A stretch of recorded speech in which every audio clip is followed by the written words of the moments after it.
So I wanted, even though we talked about John Lewis just after he passed 2 weeks ago, I thought that there were many things that took place in the 2 weeks since to memorialize him that continue to speak to our life situation right now. If you had the opportunity to watch his homegoing service, as it was called, from Ebenezer Baptist Church in Atlanta, I'm sure you were moved, as I was, to see so many former presidents and religious leaders and political leaders all giving tribute to him, particularly for his faith. Though he was a politician, he did train to be a minister and went to the American Baptist Seminary in Nashville. And that was his first calling. He just didn't live it out in church. Um, and I particularly wanted to talk about him this week a little bit more because one of the speakers at the service was Reverend James Lawson, who is 92 years old.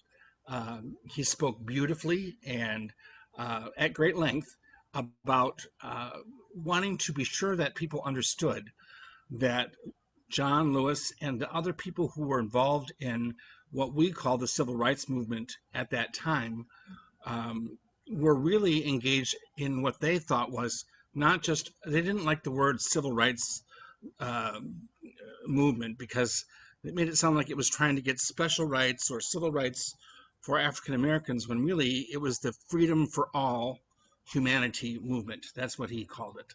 That he wanted to. They were so idealistic. You know, Lawson moved to Nashville in 1959, and all of the leaders of what would become SNCC, the Student Nonviolent Coordinating Committee, also moved there to go to school, and they were students of his. So they didn't know each other prior to this period, and they converged, and they became these leaders. And Lawson made a particular point, and this is what I went and investigated this week, that this was rooted for them in a principled commitment to nonviolence and peace. And this is a nuance that sometimes is lost, I think, but I think relates to the scripture this morning and also to our own situation. You know, it's not enough for us to be engaging in fixes to broken systems. That's true when it comes to challenging racism and white supremacy and police brutality. It's also becoming clearer and clearer that we are never going to return to what we might think of as a sort of normal around COVID-19. It has changed us and changed our society and changed our politics and our economics in a way that uh, we're still even just now beginning to understand.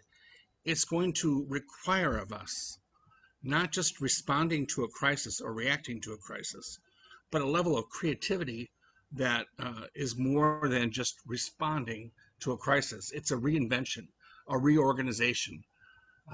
In my work at the Oakland Peace Center right now, we're reading a book called, I have it here. I had it. Here it is. Reinventing Organizations. And this is useful to, I think, to us as a church. Um, it's also useful to the work I'm doing there. And many corporations are talking about how we need to reinvent, not just react to what's happening right now.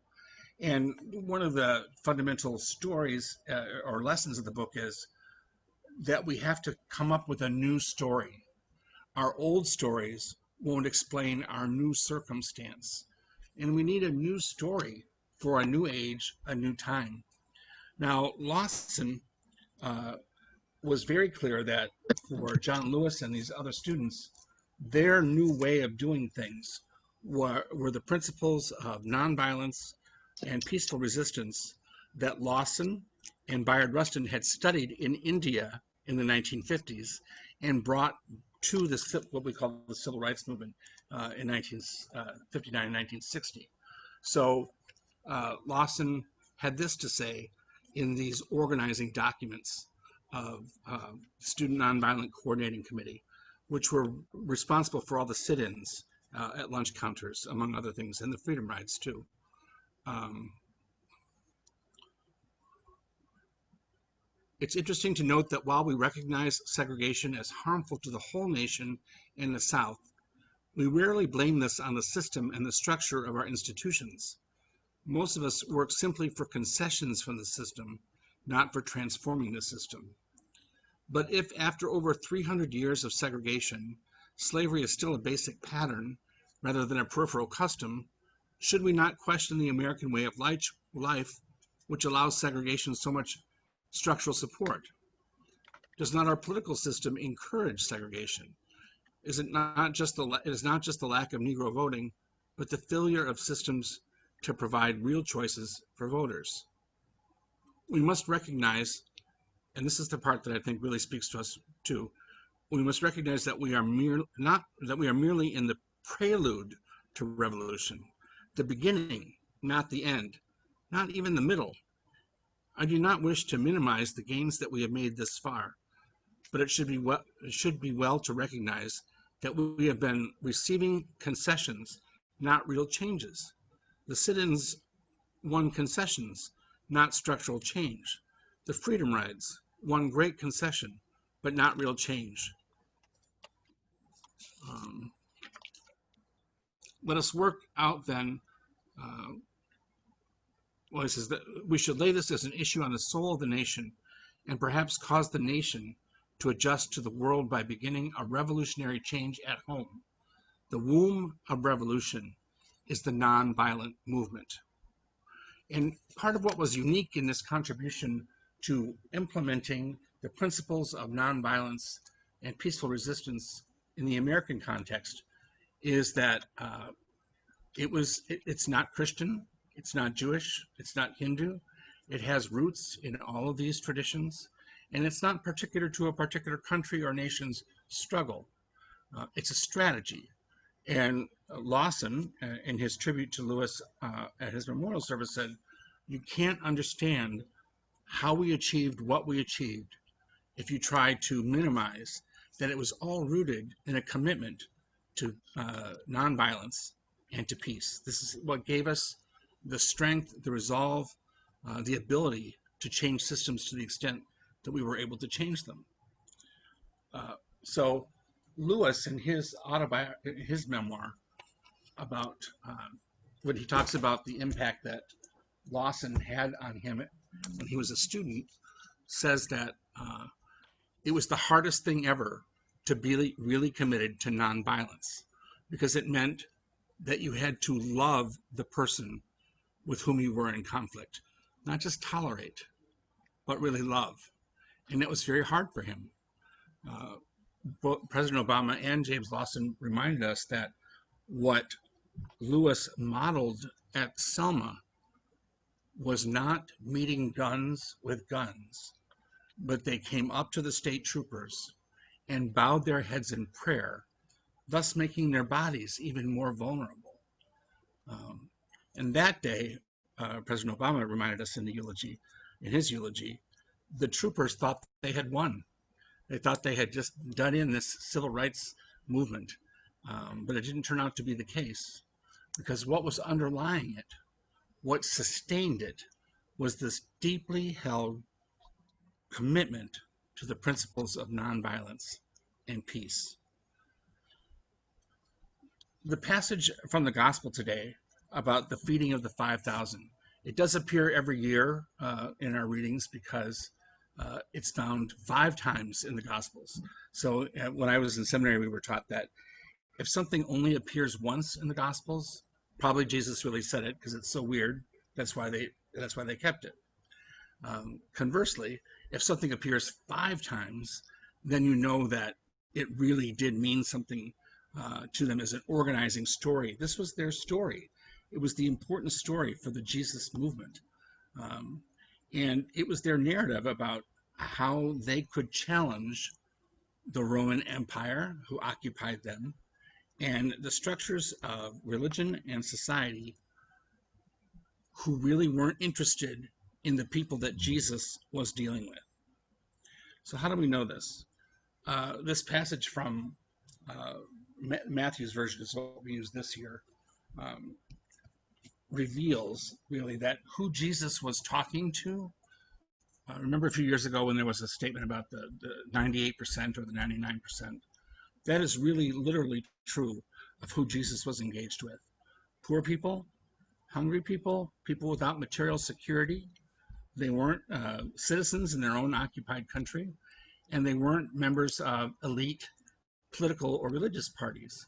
They were the riffraff, everybody else. And this is who Jesus was engaging. You know, whether or not we believe the exact numbers, they tell us something. 5,000 people were not attending weekly synagogue worship. Synagogue worship was small by intention. Most people didn't do it, they didn't go. Most people didn't go to the temple.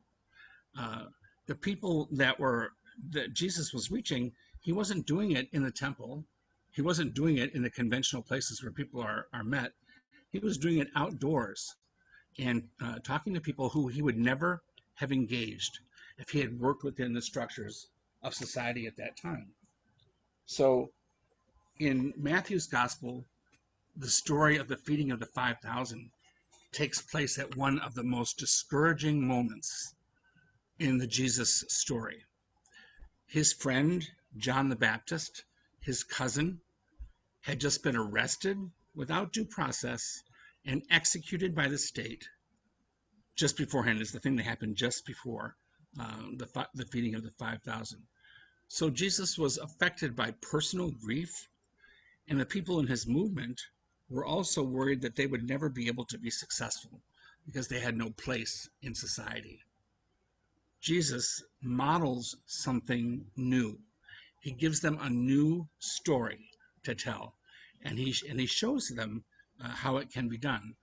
When the people, it says that Jesus was needed a little time out, and so he went to a remote place to get away from people. And of course, they all went with him because they were so engaged. They could feel that things could possibly change in a new way if what Jesus was talking about could become uh, the new structure of society and religion. So when the leaders of the Jesus movement, his closest friends and colleagues, see all these hungry people, their initial response is, okay, you need to send them away because this is not what we signed up for. Our revolution is metaphysical. Jesus said, no, it starts with paying attention to the material needs of the people who are most affected by the unequal structures of our society, hungry people. And he reorients them and says, there's no need for them to go away hungry. You feed them. And then he shows them how it could be done. Now, you could call this hocus pocus, you could call it a miracle of supernatural intervention, or you could call it genius community organizing. And I say, why choose? What Jesus showed them at this time when they were very discouraged was a way to proceed into the future, not just reacting, but doing something totally outside the box for them. He asked them first, um, how much food do they have? And though they admit to having limited resources, it turns out to be more than they thought. And so one of the Jesus principles is you have more than you think. You can do more than you think uh, with limited resources. And then in a series of action words, he demonstrates what faith is. He gathers the food, he takes the bread, he looks toward heaven, he breaks it, he pronounces a blessing, and then he distributes it or has it distributed through the disciples to the crowd. Somehow there is enough, and not just enough. It says that everyone ate and had their fill. They were satisfied. How cool is that? Uh, Satisfied. And there were 12 baskets left over with food that people didn't even need. So to the Jewish mind, these 12 baskets each would represent one of the tribes of Israel, one of their internal groups.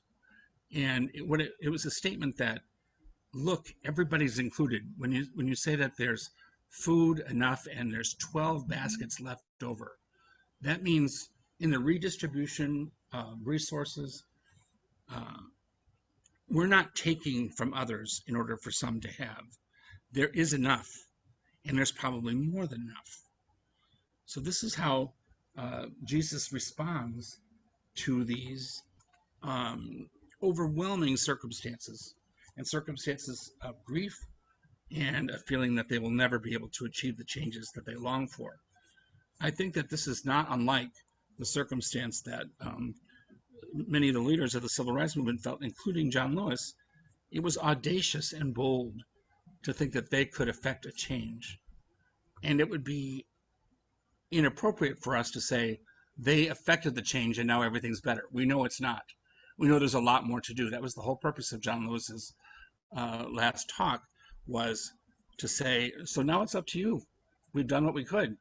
And now we really have a role to play in this. And that's what Jesus was saying to the disciples too.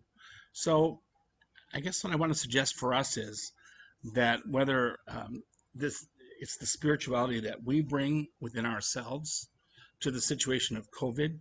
I want to lift this up as an example that we can be proud of. Our church just did not just sort of close the school because of what was happening. We closed our church school fairly, equitably to the employees, and then we reopened this summer as an improved institution while still following the guidelines of the health guidelines for COVID-19. I'm lifting this up because it wasn't just a reaction to a crisis. We made it an opportunity to improve our collective life. And this is what we need to muster right now. We did it for our church. How can we strengthen the bond of community that we have among us? How can we find and integrate new people into our community? This is a time not to react to this immediate crisis, but to think creatively and outside the box and tell a new story. And I think the same is true of for all of us in society engaged in social change in any way. We have more resources than we think, and we have a role to play in bringing about the change. So I'm hoping you'll find continued inspiration in the life of John Lewis, and that you'll have an openness, a renewed openness to understanding that what undergirded that is still necessary now, a commitment to nonviolence and to peaceful resistance. And that we can use this story of feeding 5,000 people as part of our new story, Island United Church's new story, a group committed to meeting the material and spiritual needs, not only of our own group, but of others as well.